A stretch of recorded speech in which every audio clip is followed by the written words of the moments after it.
O texto que li é um texto muito conhecido, mas que poucas vezes eu vejo um pouco em foque. E a primeira vez que eu li esse texto com um pouco mais de atenção, um dia eu pedi ao Espírito Santo para um dia poder pregar sobre esse texto.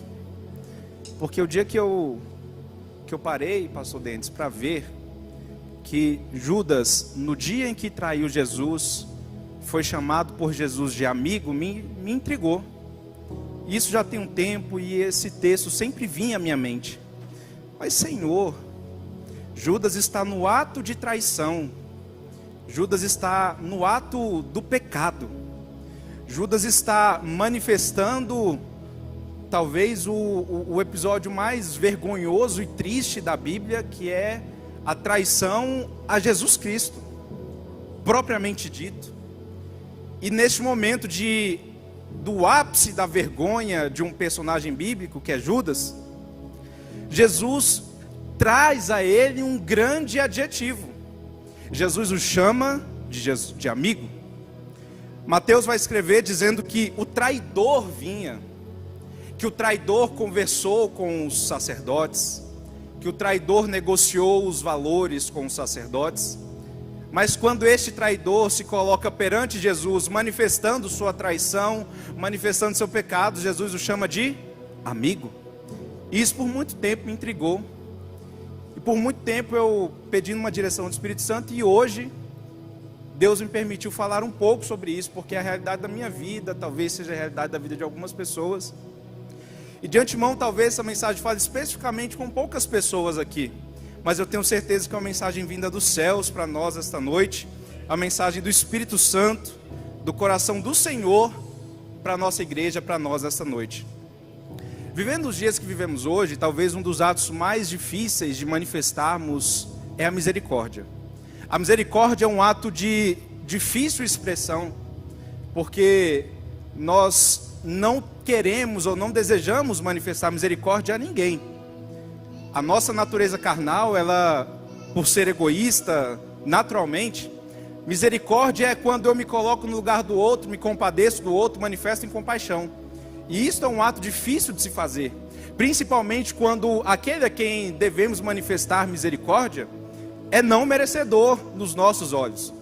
Eu fico vendo o contexto que temos nos dias de hoje e como nós formamos opiniões rápidas sobre as pessoas. Já parou para pensar sobre isso? Às vezes uma foto mal postada, ou às vezes um vídeo mal colocado, ou às vezes uma entrevista que a pessoa falou errado. Aquilo já vira um burburinho, já vira um barulho, já vira uma bagunça. E quem não conhece de fato aquela pessoa, ou quem não conhece aquele personagem, já faz dentro da sua mente, ou nós já fazemos dentro do nosso coração, pré-conceitos, ou seja, conceitos pré-estabelecidos. E formamos nossas opiniões sobre as pessoas. E o fato de estarmos sempre em grande evolução ou em grande transformação, o fato de a nossa mente ser uma mente rápida, nós queremos tudo para ontem, nós queremos tudo para agora. Eu estava falando com o irmão Volner lá na convenção, e nós falávamos sobre como o mundo nos cobra mudanças diariamente. Aquilo que era bom, o que é bom hoje já não é bom amanhã. Aquilo que era bom no ano passado já para hoje já não serve. Aquilo que para nós eram grandiosas coisas há uns dias atrás, hoje já se passou. Então a nossa mente ela está em constante evolução, em constante transformação, porque o mundo nos pressiona a isso. O mundo nos pressiona a ter certezas muito rápidas. O mundo nos pressiona a ter pensamentos de forma muito veloz. E por causa disso nós deixamos de refletir sobre as coisas, deixamos de pensar sobre as coisas e deixamos de valorizar as coisas que são importantes. Repare que eu falei com os jovens aqui uns dias atrás, e João vai escrever dizendo assim: olha, igreja, eu gostaria de escrever muitas coisas para vocês, mas a única coisa que vou escrever a vocês é o que vocês já sabem, os mandamentos do Senhor.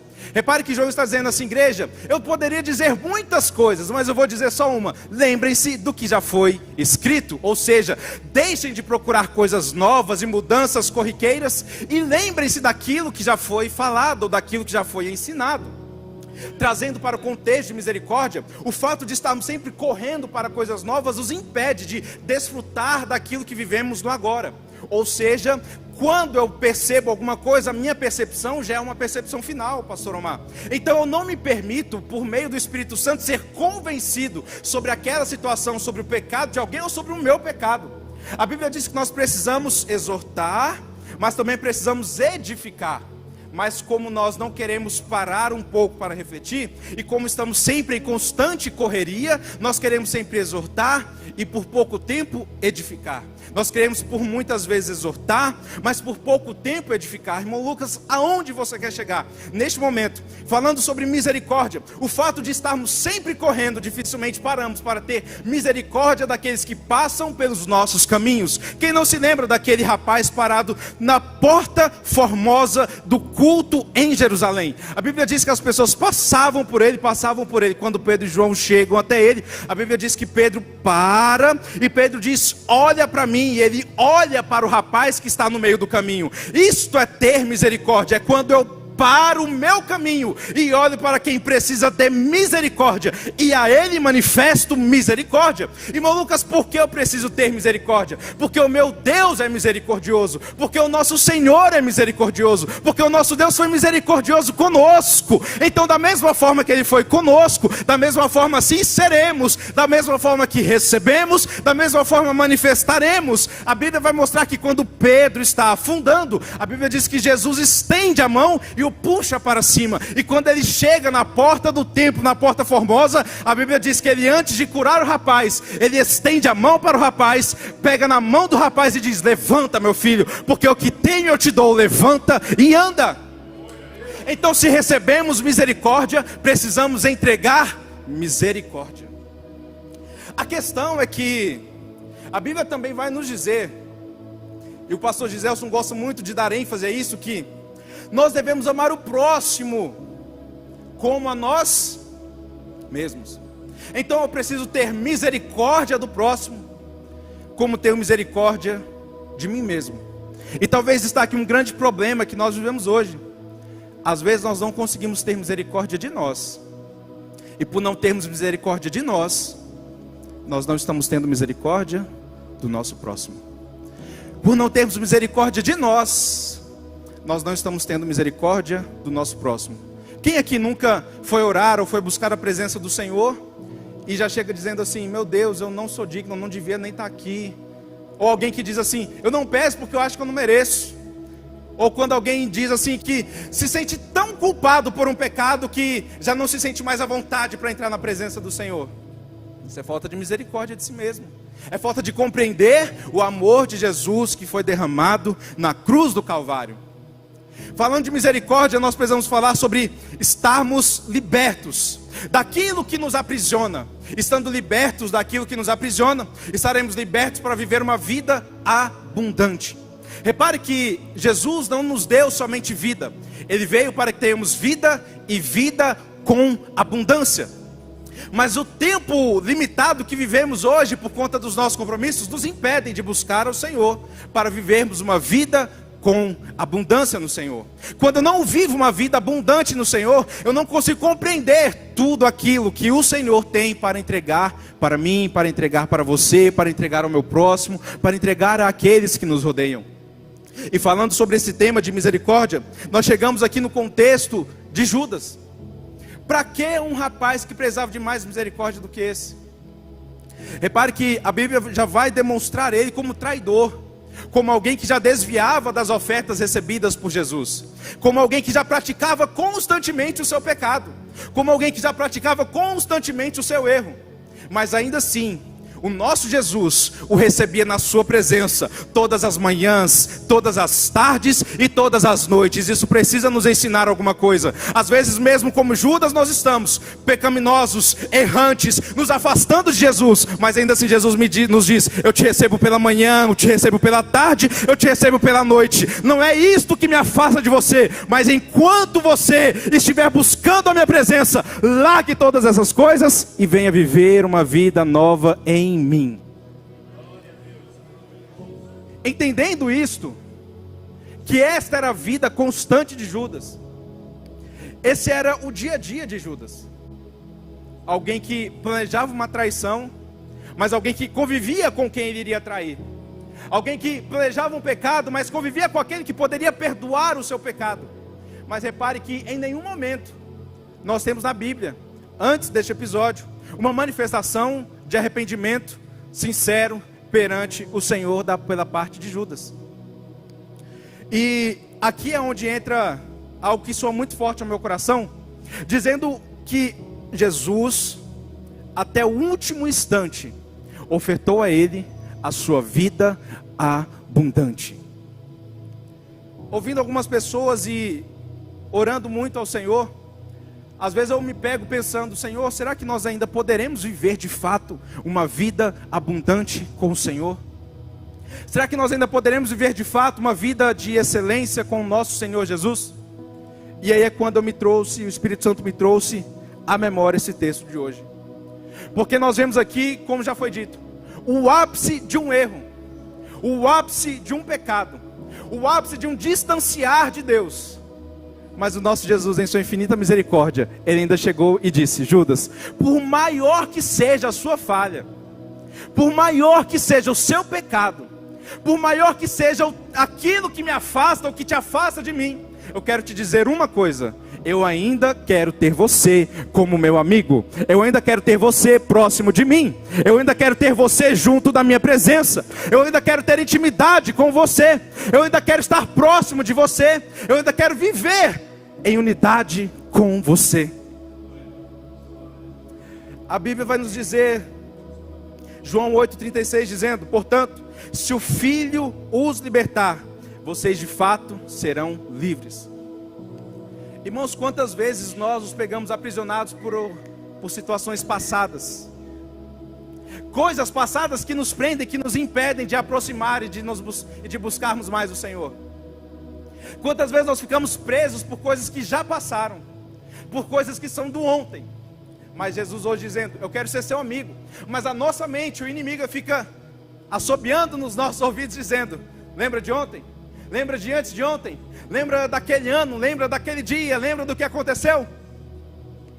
Mas nós deixamos de ouvir a voz de Jesus dizendo: eu ainda quero você como meu amigo, como minha amiga. E é tão curioso dizer isso, porque isso é a verdade mais simples da Bíblia. Essa é a verdade da graça. Não merecendo receber, ainda assim recebemos. Não tendo direito de receber, ainda assim fomos inundados por essa abundante graça.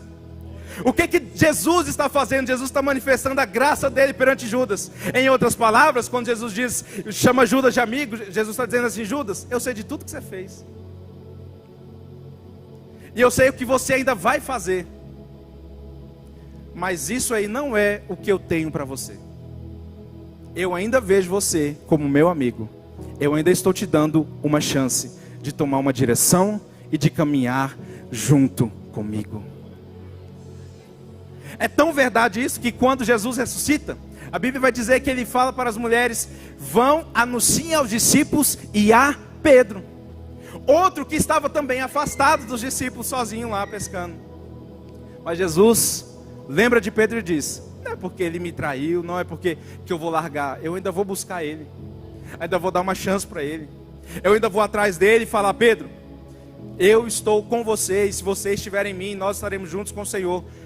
Marcos 17 vai dizer a oração de Jesus, dizendo: Senhor, enquanto eles estiverem unidos entre si, estarão unidos comigo, e unidos comigo estarão unidos com o Senhor.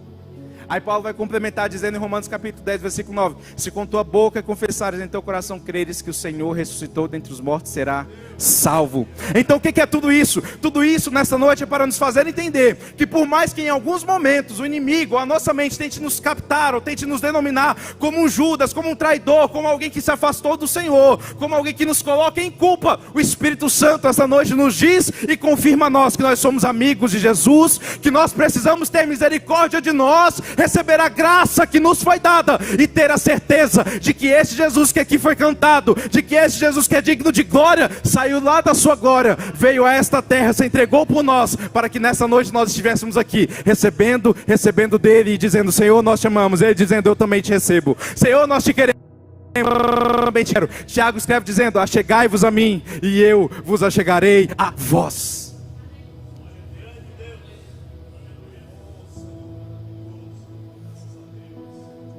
Então às vezes nós precisamos trazer à memória verdades simples que a palavra nos instrui. Verdade simples: a palavra do Senhor é o único caminho para a vida. Mas o que é que o inimigo coloca no nosso mundo hoje? De que nós precisamos enfeitar muitas coisas. Não precisa, essa é a verdade. A verdade do Senhor para nós hoje, que nós fomos perdoados pelo Senhor quando estamos nele. Mas o que é que o inimigo diz? Que nós precisamos fazer muitas outras coisas, e andar para lá, andar para cá, e complexar, e colocar dificuldades e problemas em tudo para resolver. Mas a palavra de Deus hoje é muito simples para nós, dizendo: eu ainda tenho algo para você. Eu ainda tenho e quero ter intimidade com vocês.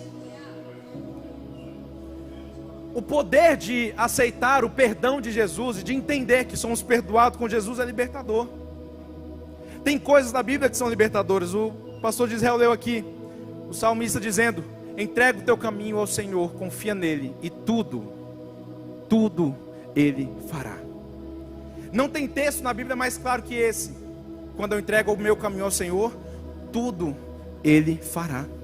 Se é tudo, não tem exceção. Tudo são todas as coisas. Então quando nós entregamos o nosso caminho ao Senhor, tudo ele fará. E dentro deste tudo está incluído o meu caminho até a minha morada celeste, a qual eu e você iremos habitar. 2 Coríntios 5:17 vai dizer: portanto, se alguém está em Cristo, é nova criação. As coisas antigas já passaram, eis que surgiram coisas novas, que tudo se fez novo. Sabe o que é isso aqui? Isso aqui significa que quando recebemos a graça do Senhor, e quando entendemos que Ele nos oportuniza ainda mais uma vez hoje, Ele nos dá a chance de mais uma vez vivermos uma nova vida na presença dEle. Isso é tão lindo perceber, porque todas as manhãs as misericórdias do Senhor se renovam sobre as nossas vidas. Todas as manhãs as misericórdias do Senhor são inundadas sobre nós, nas nossas vidas, porque elas não têm fim. E quando nós percebemos isso, verdades simplórias e verdades diretas, que às vezes a nossa mente deixa fugir e nos faz esquecer. Nessa noite, nós lemos o texto de Judas, no ato de maior traição da Bíblia, no ato de maior pecado que a palavra poderia nos deixar escrito. Mas ainda assim, o nosso Jesus olhou para ele e disse: eu ainda vejo você como meu amigo.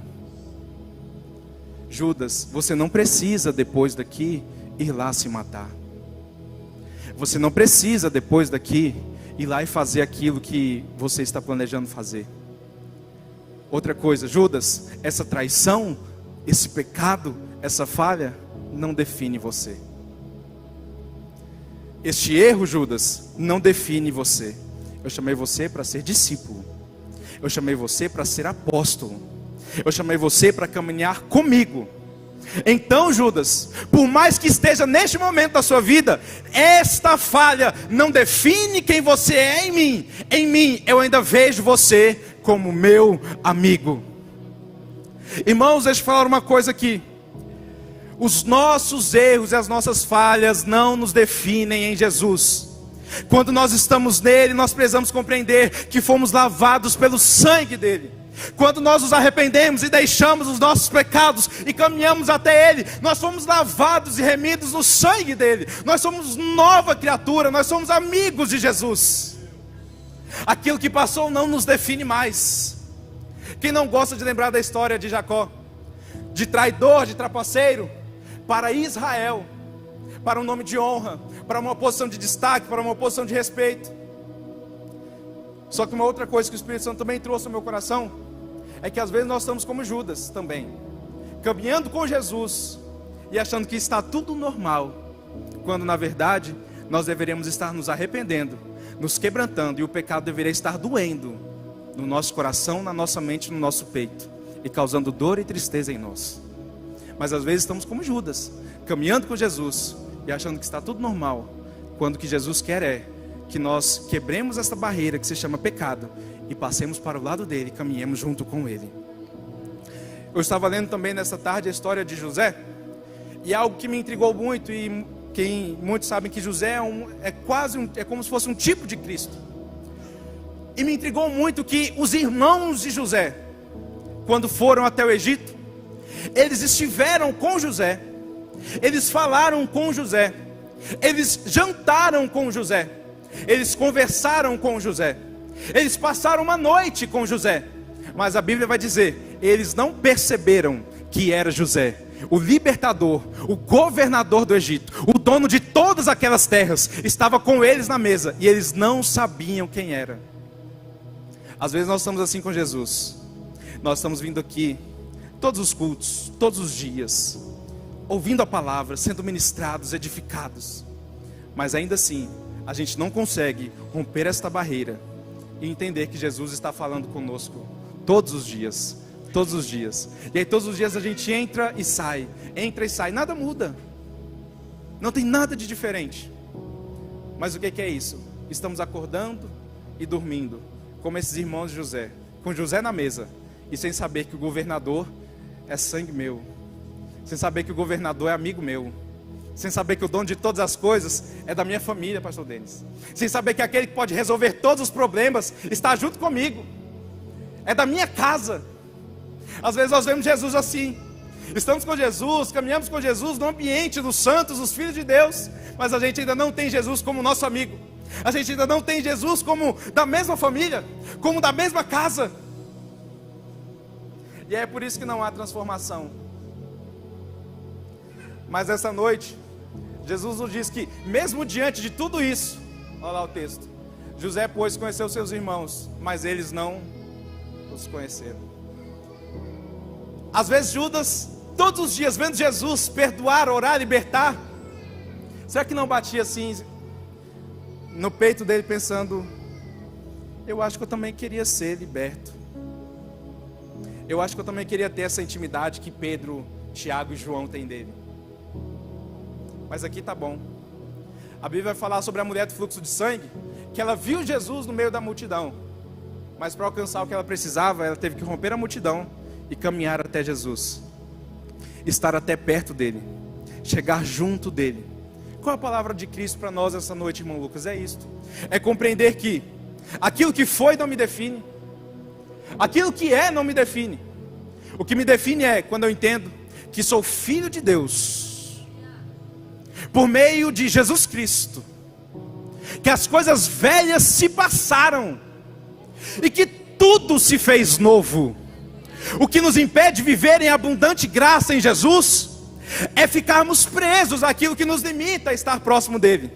Mas essa noite receba esta palavra, independentemente de tudo e de qualquer coisa, eu e você somos amigos de Jesus. Eis que tudo já se passou, e a partir de hoje, a partir de agora, é uma nova caminhada com o Senhor, é uma nova caminhada na presença dele, é um novo destino que nós traçamos. A Bíblia diz que ele é o caminho, a verdade e a vida. Nós deixamos o nosso caminho, deixamos a nossa vida e deixamos as nossas verdades para andar nele, para andar nos caminhos dele, para andar na verdade dele e andar na vida que ele tem para nós, uma vida abundante. Esqueça o que passou, meu irmão, esqueça o que foi ontem, esqueça o que foi hoje, esqueça o que foi atrás, se desapegue do que aconteceu. Entenda nessa noite que Jesus chama a mim e a você de amigo, de amiga. Que nessa noite Jesus reconhece a mim e a você como próximos dele. E que nós somos amigos de Jesus. Que nós somos amados por Jesus.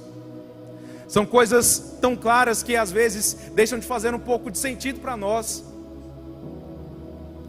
Porque como eu falei no início, o mundo nos cobra todos os dias umas coisas novas. E aí nós trazemos isso para o Evangelho. Coisa nova no Evangelho todos os dias, não precisa. A verdade é que Jesus ainda cura, que Jesus ainda batiza com o Espírito Santo, que Jesus ainda liberta, que Jesus salva, que Jesus morreu, que Jesus ressuscitou, que Jesus me ama, que eu sou liberto, que eu sou perdoado, que eu sou amado e que eu vou viver com Ele na glória eterna em nome de Jesus. Então, irmão, da mesma forma que eu preciso manifestar misericórdia com o meu próximo, manifestemos nessa noite também misericórdia para conosco. Entendendo o perdão que a nós foi dado, entendendo o perdão que a nós foi derramado, entendendo o perdão que a nós foi entregue, entendendo o perdão que a nós foi presenteado por esta graça.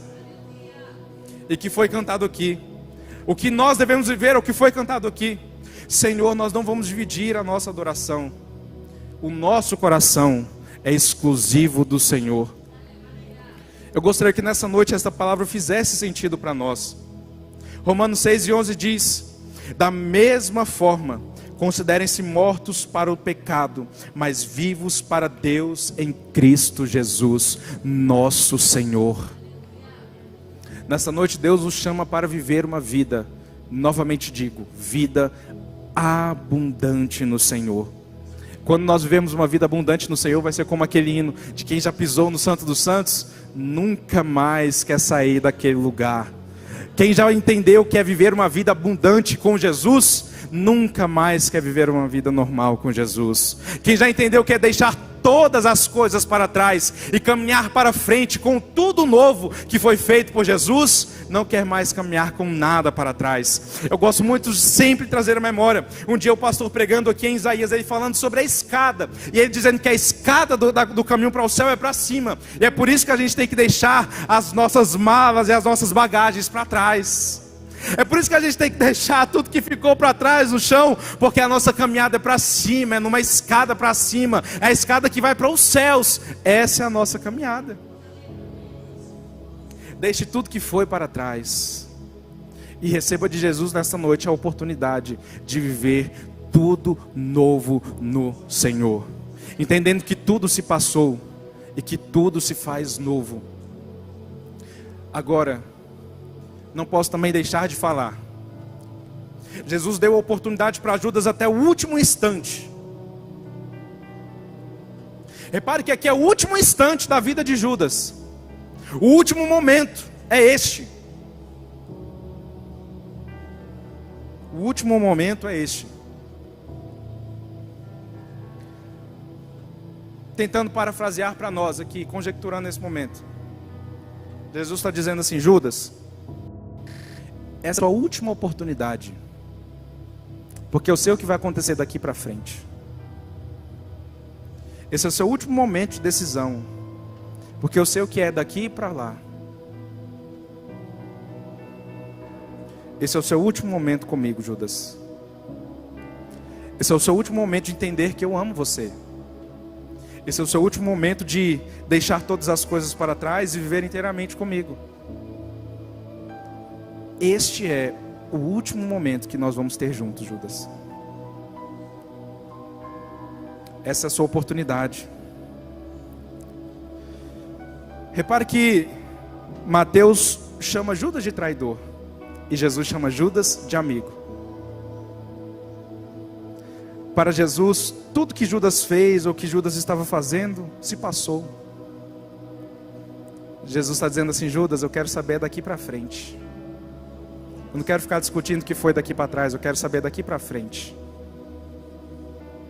Vamos ser amigos daqui para frente, Judas. Vamos ficar junto, nós dois daqui para frente. Ainda dá tempo. Você já fez o que tinha que fazer, a palavra já foi cumprida. Você já me beijou, está tudo certo. Eu sei a missão que tenho que cumprir, eu já orei ao Pai.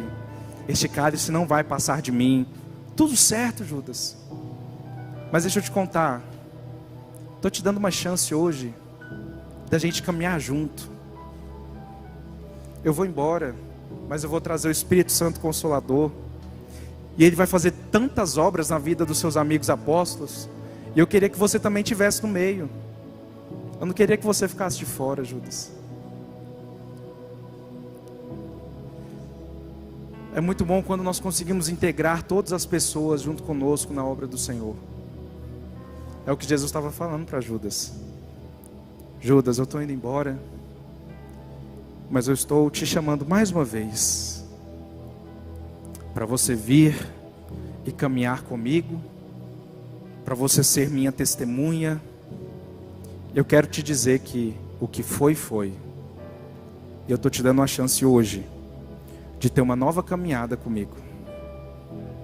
Eu estou te dando uma chance hoje, Judas, de ser conhecido não como traidor, porque o nome Judas significa louvor, mas por causa disso nós chamamos Judas de traidor. Jesus estava dizendo assim: Judas, eu estou te dando uma chance de não ser conhecido como traidor, mas de ser conhecido como amigo. Já pensou se nós conhecêssemos Judas como Judas, o amigo de Deus? O amigo de Jesus? Coloque-se de pé nesta noite.